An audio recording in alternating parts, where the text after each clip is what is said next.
पाऊंगी। मैं बहुत परेशान हूँ, मैं कमाने खाने लायक भी नहीं हूँ।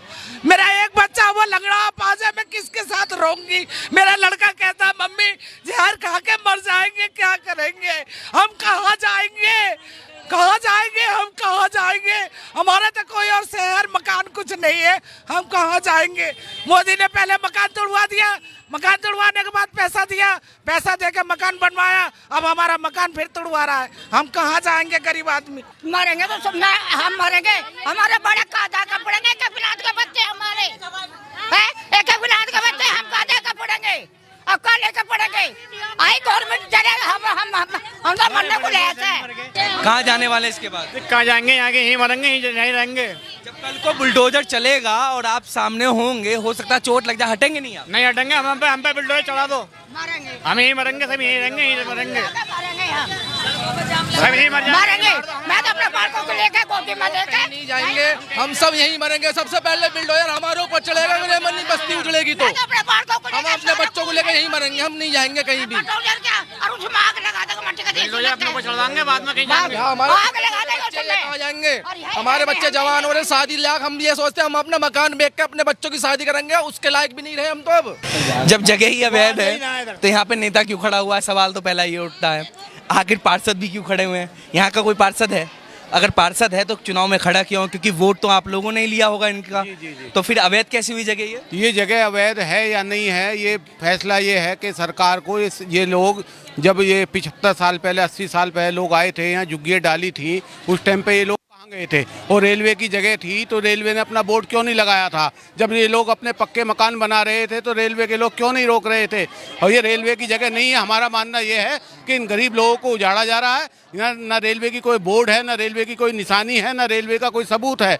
ये कहाँ ये गरीब आदमी जो अपने मकान, अपने पेट पट्टी काट के बच्चों के लिए मकान बनाए हैं, 3-3 4-4 मंजिल मकान एक दिन में तो बनता नहीं है। ये 80 साल 90 साल 70 साल 75 साल 60 साल से यहाँ लोग रह रहे हैं। इन लोगों को उजाड़ने का काम जो है ये निंदनीय है।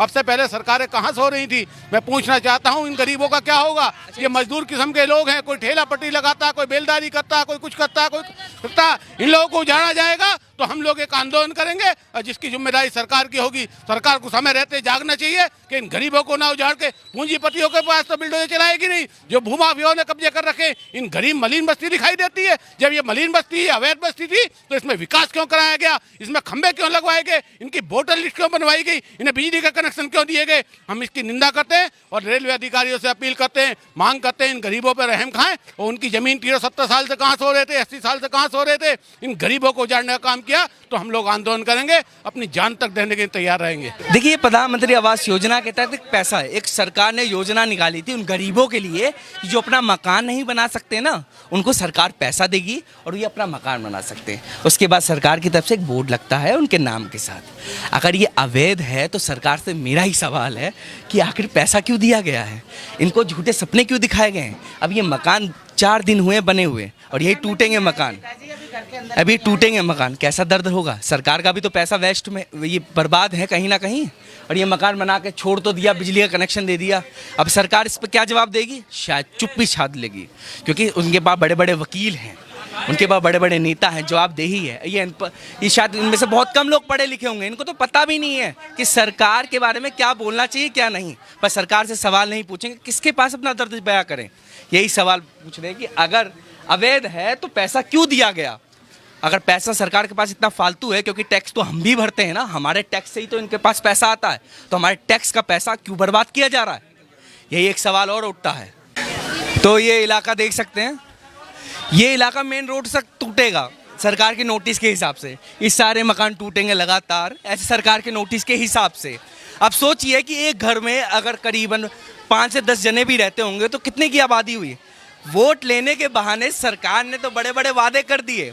अब वोट का काम हो गया, क्योंकि उत्तर प्रदेश के चुनाव खत्म, 5 साल की बात टल गई। अब 5 साल की बात टल गई, अब कुछ भी करेगी सरकार और ये मुंह ताकते रह जाएंगे।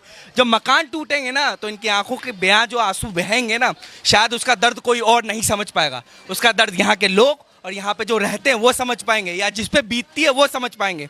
ये मकान टूटना, ये मकान बनना हुआ नहीं है। लोग अपनी जन्मभूमि की कीमत लगा देते हैं, पैसा एक एक रुपया जोड़ कर ये मकान बनाया जाता है। अगर आपको मकान बनाने की तमीज़ पता होती तो शायद आप समझ जाते। आप सत्ता में तो बैठ गए, सत्ता में बैठने के बाद कुछ भी मनमानी करेंगे। आप राजा हैं, क्योंकि इसलिए राजा बने क्योंकि इन लोगों ने वोट दिया, और जिन लोगों ने आपका सहयोग किया है आप उन्हीं के साथ गद्दारी करेंगे तो शायद ये गलत बात हो जाएगी। अगर ये गलत बात है तो शायद आपके नेता या फिर जो भी जिन्होंने ऑर्डर दिया यहाँ पर आके इन्हें समझाए या फिर इनके लिए कोई और ऑप्शन दे। बस यही कहना चाहते हैं, और इसी के साथ अपनी बात मैं ख़त्म करता हूँ कि सत्ता पे बैठे हैं तो राज मत करिए, सेवा करिए। समझिए राज और सेवा में क्या फ़र्क होता है, और यही अगर गलती कर बैठेंगे तो शायद अगली बार आप सत्ता का मुंह ना देख पाएं। बस यही कह के मैं अपनी बात ख़त्म करता हूँ। धन्यवाद।